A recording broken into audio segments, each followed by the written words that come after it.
Welcome back, Jodie. Thank you. You know, I have to tell you. What's the matter?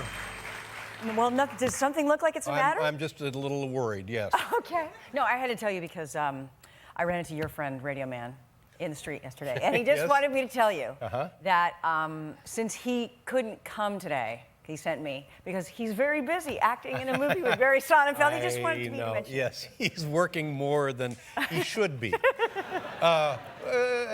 Tell me about Mother's Day at your house. Anything, something, big thing? No, you know, usually the kids just attempt to make breakfast for me. I think that's what they usually How old are the kids? Almost 13, so 12 and a half and 9 and a half. Are we talking about two boys? Is that what we're talking Boys, about? Charlie and Kit. Yeah. Now, when you get into, I had somebody who was talking to me today. Michelle O'Callahan was telling me about her son is 11, I think, today. Okay. And all of a sudden it's 11. Holy cow. What is it like 13 and a half? Is it crazy? Oh, it's fantastic. Yeah. It's fantastic. He's got a deep voice. He's taller than me, and he... When did his voice turn? Recently, kind of recently, but he, you know... Mom, is it one of those guys? Yeah, he's like, oh, listen to this cool tune, Mom. There's a lot of that. Sometimes he calls me dude. Oh, no. And is there, like when they're younger, you can tell that the connection is automatic and ever present. Is that still the way at 13 and a half? I think way more. Really? Yeah, I get like, can you put some product in my hair? I get all that. I get that a lot. The kid, 13 and a half, wants product in his hair. Well, you know. Yeah. And what do girls represent to him at this age? I don't know. He's awfully charming, though. And, you know, he's good with, he knows all the right things to say. When he was little, he'd sit in the teacher's lap and he'd say, you're not mad at me, are you? Yeah. He's very good. That's my older one. My little one is also effortlessly charming, but in a different way. Well, that's good for them, but it could be trouble for you. Yes.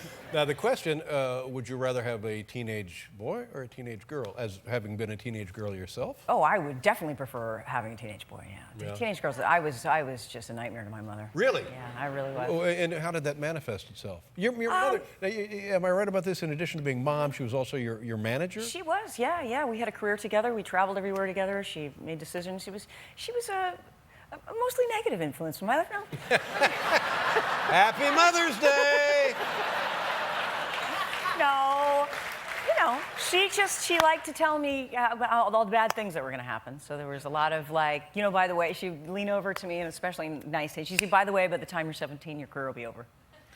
So what do you want to be when you grow up? A doctor, a lawyer, or something like that? So she was just preparing you for the absolute worst. Yeah. And looking back on that now, was that a good way to run things or not? Sure, I'm just never disappointed. Yeah. You know? I mean, she always said to me, you know, by the time you're 40, your career will be over too. There was a lot of that. And she always used to say, she downward spiral. She's like, you're on a downward spiral.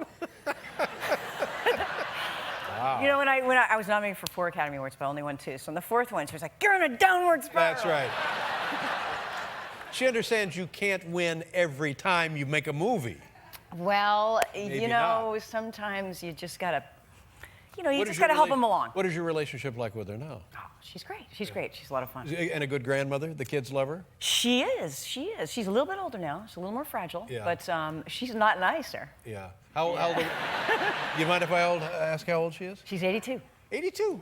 Good for her. That's just great. We're very excited moms up into the 90s, and that's cool. A big deal, you know, because we're looking for 100. Is that right? Something good happened at 100. She's, you know. Well, I think you get to 100, something is already, I don't know, free gum. I don't know. Okay. Anything free is worth it. Did you? Where did you film this movie? You directed and starred in the movie as well. Yes, The Beaver. Isn't that a great name? I love it.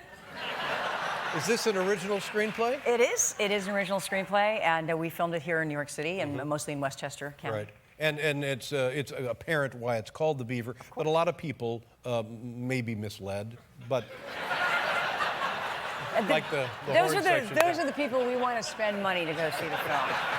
Those are the ones. That's our DVD fortune right there, pay-per-view. And I think there's a lot of interest in this movie. Obviously there would be, but also because your co-star in the film is Mel Gibson.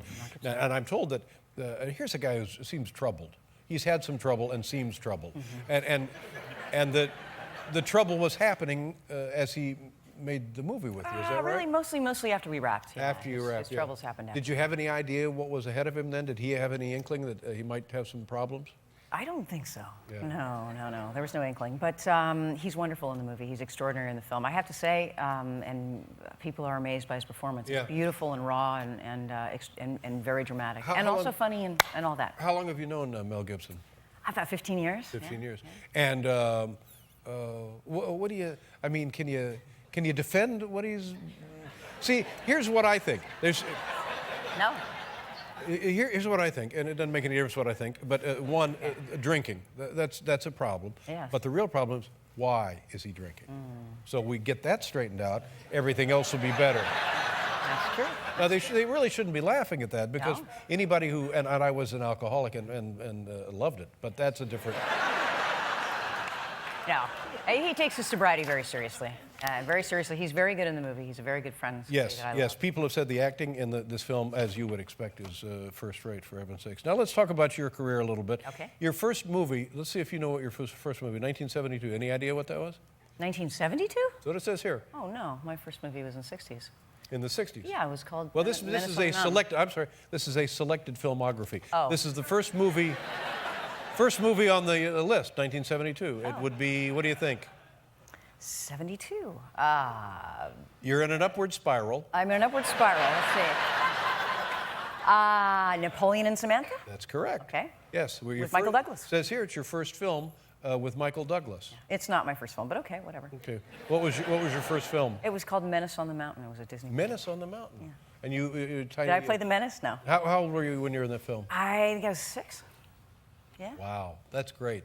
Well, now, do your kids have any interest in acting? No, they have absolutely no interest in acting. They don't have any interest in my movies either, particularly. They don't ever want to see them, and occasionally I have to force them to see them. I don't believe that. I'm Oh, you might be surprised. What movie do they like to watch of the ones that you've made here? They've only seen 3. They saw Nim's Island, they saw Bugsy Malone, and they saw Contact recently. Yeah. And there was a lot of.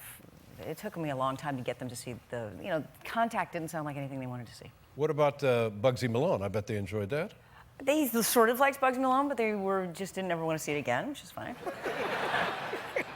Nim's Island, when they went to the premiere to Nim's Island, I said to my older son, "What did you think?" He says, "It's pretty good, but we don't ever need to rent it or anything." It just.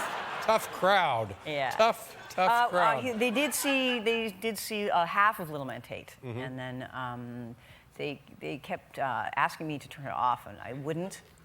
And I just said, "No, stick with it. This is going to get better. It's going to get better." And then I don't know. Pillows were thrown. A painting came down. My nose was broken. No, I'm serious. Wow. There was blood everywhere, and that was the end of Good the heavens. showing of Little Should Man. someone from the county come out to the house? And protect me? And what about now? When your mother, getting back to her for a Yes. second, when she saw you in Nell, Yes. she calls you up, and what does she say to you from Nell? She said, I don't know what's wrong with you with that color of your hair, but you'll never work again.